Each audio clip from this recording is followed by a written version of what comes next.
Hi, good morning guys. Nandito ako ngayon sa Mongkok. Bibili ako ng flowers.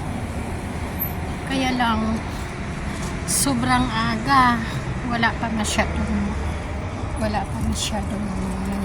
display dito. Ayan guys. Maganda kasi dito. Burtuhan yung damihan yung bili, bundle, mas mura. Pero kung doon naman ako sa Wan Chai, yan, maganda yung mga orchids. Ganda ng mga bulaklak. Parang nakakabigyan sa ganda. Rose. Walang red. Mabinta ang pula na rose. Mabinta talaga siya. Kasi Pasko ngayon.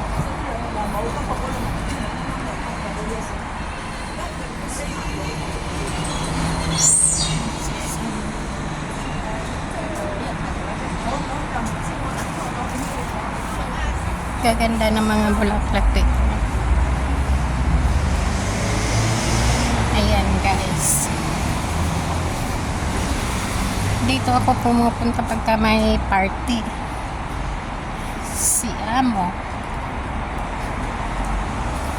Kasi liban sa marami kang mapagpipilian, mas marami kasi. Ayan, ang gaganda ng mga orchids. Kaya lang, ang hirap mag-isip kung anong kulay yung gusto mong isi-settings. Pero okay lang.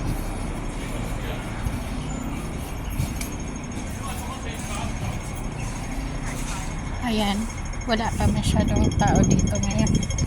Kasi maaga pa lang. Sobrang lamig, grabe. Sobrang lamig. Nangangatog na yung tiyan ko. Hindi naman ako pwede magsuot ng masyadong heavy. Kasi mahirap din magbitbit ng bulaklak. Ayan.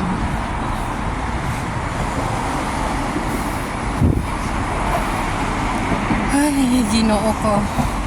Katugnaw ng panahon. Frozen na yung kamay ko. Wala nang ano.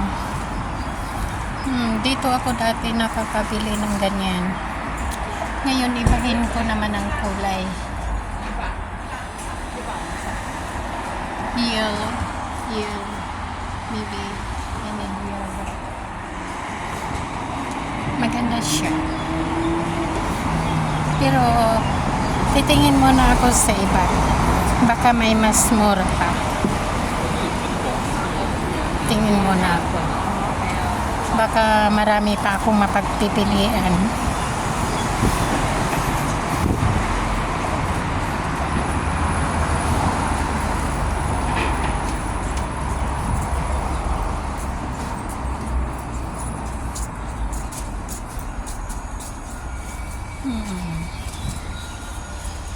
Puro na dito mga konsensya. Ito, mga halaman na ito, puro ganti ito sa atin. Pero dito, halaman nila yan. Di ba tumutubo yan sa maisan? Yan, mahal na mahal yan dito. Papasok ako dito. May mapupusuan ako dito. Red. Wow! Anong klaseng bulaklak ito? Fit pala.